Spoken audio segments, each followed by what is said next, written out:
नमस्कार, गोर्खा टेलिभिजन एचडीमा स्वागत छ। म संगीता काफ्ले। कार्यक्रम हो हाम्रो यथार्थ। हाम्रो जिन्दगीको केही भर हुँदैन।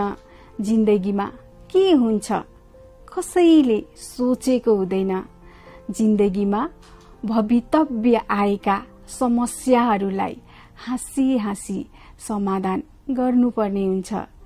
जसरी भए पनि जिन्दगी बाँच्नै पर्छ, रमाउनै पर्छ, हाँस्नै पर्छ। भाग्यमा लेखेको सबैले भोग्नै पर्छ। जसरी भए पनि आत्मविश्वासका साथ गन्तव्य खोज्नै पर्छ। अपाङ्गता भएका व्यक्तिहरूको जीवन एकदमै कष्टकर छ, तर पनि उनीहरूले जीवन आत्मविश्वासका साथ अगाडि बढाइरहेका छन्, जीवनलाई सुन्दर बनाएका छन्।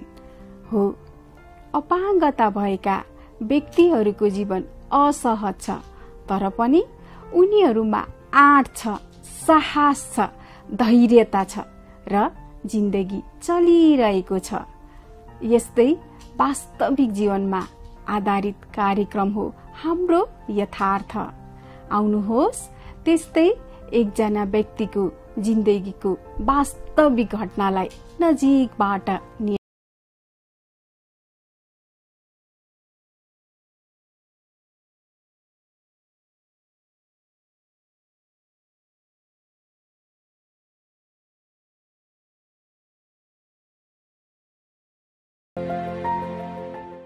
यो संसारमा सानो चीजको महत्त्व पनि धेरै हुन्छ। जो चीज सानो हुन्छ त्यसको त्यति नै ठुलो महत्त्व हुन सक्छ। माउरी सानो देखिन्छ, तर उसले टाढा टाढाबाट चुसेर ल्याएको फूलको रसबाट बनेको महको गुणहरू शब्दमा बयान गर्नै सकिँदैन। त्यस्तै हीरा पनि सानो हुन्छ, तर त्यसले धेरै ठुलो महत्त्व राख्छ। मानिस ठुलो कर्मले हुन्छ, उचाइले खासै कुनै महत्त्व राख्दैन। महान मान्छे त्यो हो जसले आफूलाई कहिल्यै सानो सम्झिँदैन। मान्छे जति नै ठुलो भए पनि उसले जीवनमा कर्म गर्न सकेन भने उसको जीवन त्यत्तिकै खेर जान्छ। त्यसैले मान्छेको सोच ठुलो हुनुपर्छ। जीवनलाई फराकिलो बनाउन र माथि उठ्नको लागि आफूलाई सकारात्मक भावना हुनु आवश्यक छ। बाटोहरू त धेरै हुन्छन्, तर ती बाटोहरू कतातिर मोड्ने हो भनेर आफूले आफूलाई मूल्याङ्कन गरी जीवन चलाउनु पर्दछ। शरीरलाई सानो र ठुलो सम्झिनु भन्दा पनि आफ्नो जीवन जस्तो छ त्यसलाई आत्मसात गरी अघि बढ्नु आवश्यक छ। त्यस्तै एक पात्र हुन् दलबहादुर कार्की, जसको उचाइ सानो भए पनि सोचाइ भने ठुलो छ। नमस्कार, मेरो पनि सन्चै छौँ भन्नु पर्यो। आधी सन्चो आधा बिसन्चो, किनभने यो परिस्थितिले गर्दा यो कोभिड-19ले अलिकता 1-1.5 वर्षको यो अन्तरालमा जिन्दगीमा चढाव उकाली ओह्रालीहरूको यो दौरानमा यहाँसम्म आइपुग्दा ठिकै छ भन्नु पर्यो है। सरासरी हेर्नु पर्दा त अब छोटो कदको व्यक्तिलाई हेर्दा खासै अपाङ्गता त होइन कि भन्ने खालको भान त धेरैमा परेको हुन्छ, तर पनि उनीहरूको आफ्नै कथा व्यथा हुन्छ। हामी पनि त्यही त हो। अब दैनिकी जीवनपार्जन गर्नको लागि अब रोजगारीको अभावमा अब दैनिकी कामहरू गर्नु पर्दाखेरि अब खनजोत गर्न पनि गाह्रै हो, उकाली ओह्राली गर्न पनि गाह्रै हो, भारी बोक्न पनि गाह्रै हो, अनि ठुला ठुला खुड्किलाहरू तर्दै माथि चढ्न पनि गाह्रै हो, अनि ओह्राली झर्न पनि गाह्रै हो। र त्यस्तै गरेर घरकै कुरा गर्नुपर्दा पनि अब माथि माथि भएका पानीका टुटीको धारालाई खोल्न पनि गाह्रै हो, अनि ढोकाका चुक्कलहरूलाई लगाउन पनि गाह्रै हो। अब मानिलिउँ घरको परिवार कतै सदस्य त कतै जानु अवसर आफूले कहीँ पकाउनु पर्यो भने घरका चुलाहरू पनि अलिकति अग्लो भइदियो भने त्यो खाना बनाउनको लागि पनि गाह्रै हो। हुन त अब यो सानो कदले गर्दा गाह्रो त धेरै नै छ। हेर्नुहोस्, जिन्दगीमा जतिसुकै ठक्कर खाए पनि, चिप्लिँदै लडे पनि, मनै कुडिए पनि, अरूले आफूलाई जतिसुकै घोचेर बोले पनि, अरूले आफूलाई हाँसोको पात्र बनाए पनि, जिन्दगी आफ्नै रथमा कुदाउन सक्नुपर्छ।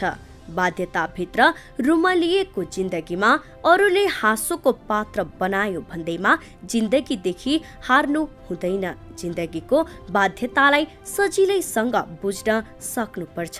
बाध्यताभित्र रुमलिएको जिन्दगीलाई हाँसी हाँसी रमाउँदै अगाडि बढ्नु आवश्यक छ, किनकि बाध्यतालाई कसैले पनि किनेर ल्याएको हुँदैन र नापेर पनि नाप्न सकिँदैन। यो त जीवनको पाटो नै हो, सृष्टि रहुन्जेल चलिरहन्छ। हरेक मानिसको जीवनमा आफ्नै कथा लुकेको हुन्छ। जीवनमा आफै पात्र बन्दै जीवन व्यतीत गर्नुपर्ने हुन्छ।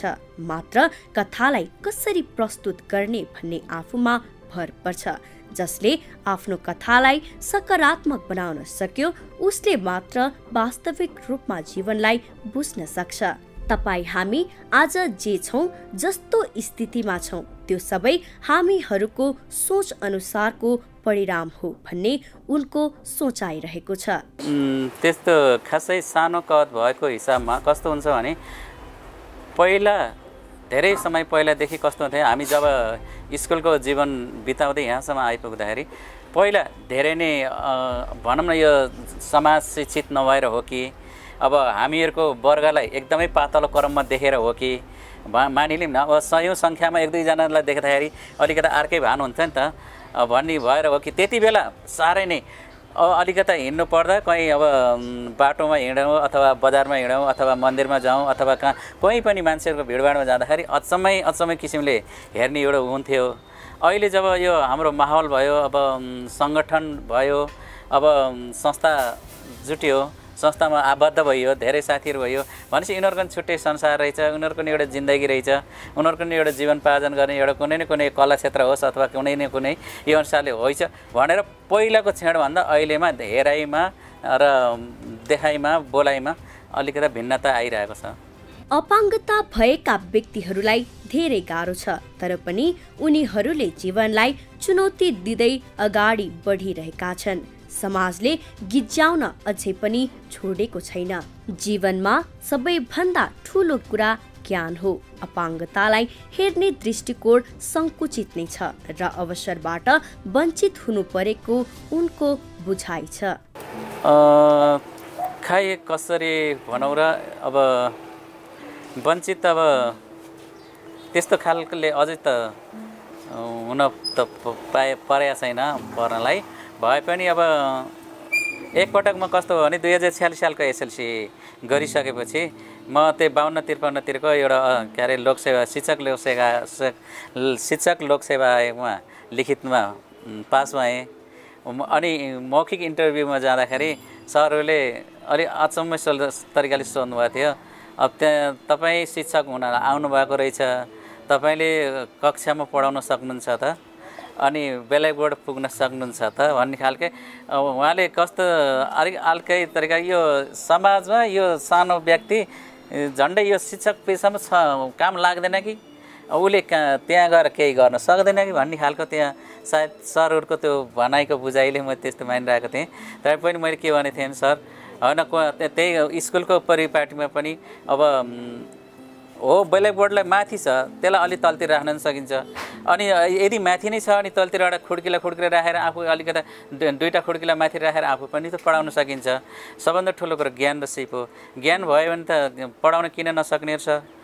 अब त्यसै मध्येमा के अरे कलात्मक कार्यक्रम हुन्छन्, खेलकुद कार्यक्रमहरू हुन्छन्, अब प्रतियोगिता कार्यक्रम, हरेक सांस्कृतिक कार्यक्रम हुन्छन्, त्यसमा पनि म एउटा सांस्कृतिक कार्यक्रममा अलिकति इन्ट्रेस्ट राखेर आएको मान्छे। अब त्यो विद्यालयमा अवश्य पनि सांस्कृतिक कार्यक्रम चाहिन्छ भन्दाखेरि सरहरू अलिकति त्यहाँ इन्टरभ्यू दिने सरहरू अलि हाँस्नु भएको थियो। त्यति बेला कस्तो गिल्ट फिल भयो अनि सबै अग्लालाई जाँदाखेरि त्यो प्रश्न नसोधिने। म सानो कद भएर गएर यदि त्यो इन्टरभ्यूमा त्यहाँ देखा पर्दाखेरि सरले त्यो भन्नु भनेको त साना व्यक्तिको यस के अरे यो उसमा समाजमा रोजगारीको केही खासै भ्यालु रहन्छ कि जस्तो त्यो महसुस भएको थियो। अझै पनि त्यही कुराहरू त्यो सम्झँदाखेरि मनमा खड्किलाहरू हुन्छ। अपाङ्गता भएका व्यक्तिहरू बीच एकरूपता भएर विविध सङ्घ संस्थामा आबद्ध रही आफ्नो हक र अधिकारको लागि आरक्षण सिट प्राप्त गरे तापनि त्यो नातावाद कृपावादमा सीमित रहेको छ। आफूले दुःख गरेर नाम निकाले पनि सफल नभएको र आरक्षण सिट पनि प्रभावकारी नभएकोमा उनको गुनासो रहेको छ। आरक्षण नछुट्याएर पनि होला सायद, अनि नबुझेर पनि होला। किन भन्दा अब एसएलसी गरेको त त्यति बेला त बहुत ठुलो मानिन्थ्यो। एसएलसी सानो कद भएका व्यक्तिहरूले एसएलसी गरे होलान् अथवा शिक्षकमा लड्न आउलान् भन्ने नसोचेर त्यति बेला सोचाइ थिएन कि। अनि अहिलेको त्यो बेलाको परिपाटीमा त्यस्तै भयो हेर्नु। अहिलेको परिपाटी कस्तो छ भने हुन त अपाङ्गताको यहाँ उब्जो भइसक्यो, माहौल बढिसक्यो, अपाङ्गता शिक्षित भइसक्नुभयो, सबै अगाडि बढिसक्नु भयो।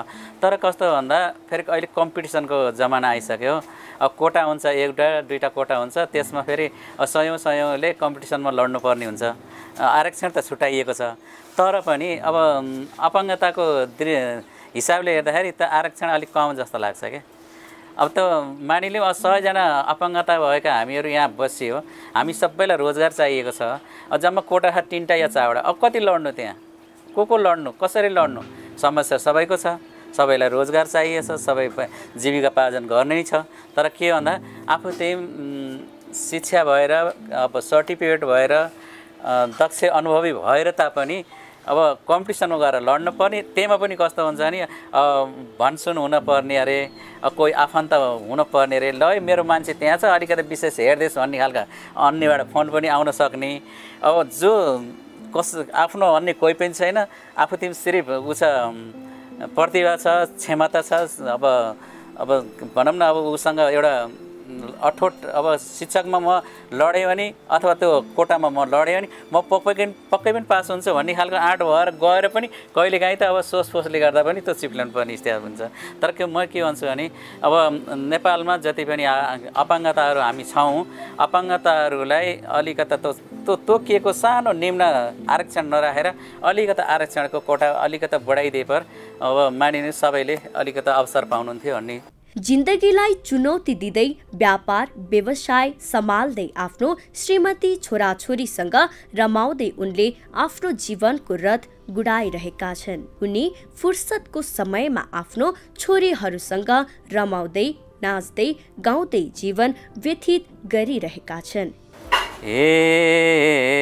आफ्नो भन्ने को छ र मेरो जताएर छु उतै छ अँधेरो डाँडामाथि घाम कोही छैन आफन्त रुँदै कता जाउँ। जिन्दगीमा खुसी बनाउन असल प्रेमिकाको ठूलो भूमिका हुन्छ। प्रेमिकाबाट जीवन सङ्गिनी बनेकी उनकी श्रीमती रूपा कार्की, जसले जिन्दगीको जस्तो सुकै चुनौतीलाई पनि हाँसी हाँसी समाधान गरिरहेकी छिन्।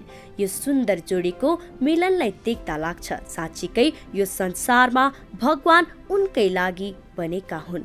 उनका 2 छोरीहरू छन्। उनका छोरीहरू पनि होचोकत भएका छन्। नमस्कार, मेरो नाम चाहिँ रुसा कार्की हो। म चाहिँ क्लास 8 मा पढ्छु। म चाहिँ जनकनाथ मेमोरियल हाई स्कुलमा पढ्छु। भविष्यमा मेरो हङकङ जाने सपना छ। अब आफ्नो सपना पुरा हुने अनि अगाडि गर्छु।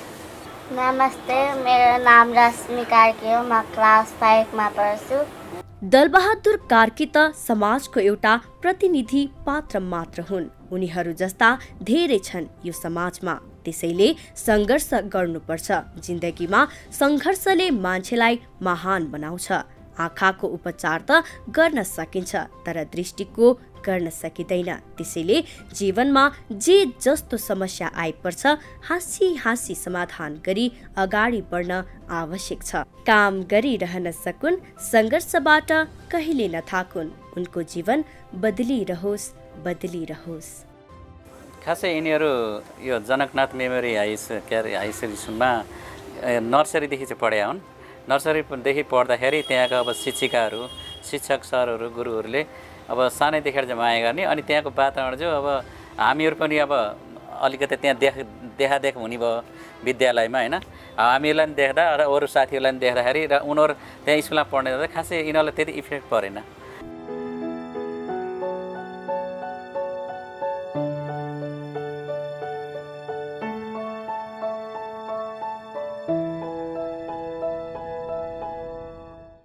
अपाङ्गता हुनु कुनै दोष होइन, अपाङ्गता कुनै पूर्व जन्मको पाप पनि होइन।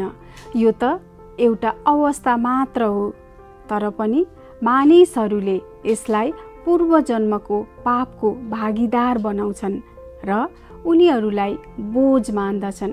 हामी जस्तो शिक्षित सभ्य नागरिकहरूले यस्तो सोच कदापि राख्नु हुँदैन। उनीहरूलाई माया गरौँ, सम्मान गरौँ, अवसर दिउँ त, अनि मात्र यस्ता व्यक्तिहरू माथि पुग्न सक्छन्। यस्ता व्यक्तिहरूको उन्नति, प्रगति र विकासले हाम्रो देशले कोल्टे फेर्न सक्नेछ। हवस् त, आजलाई यति नै। अर्को हप्ता पुनः उपस्थित हुने नै छौँ। तबसम्मको लागि हेर्दै रहनुहोला गोर्खा टेलिभिजन HD। नमस्कार।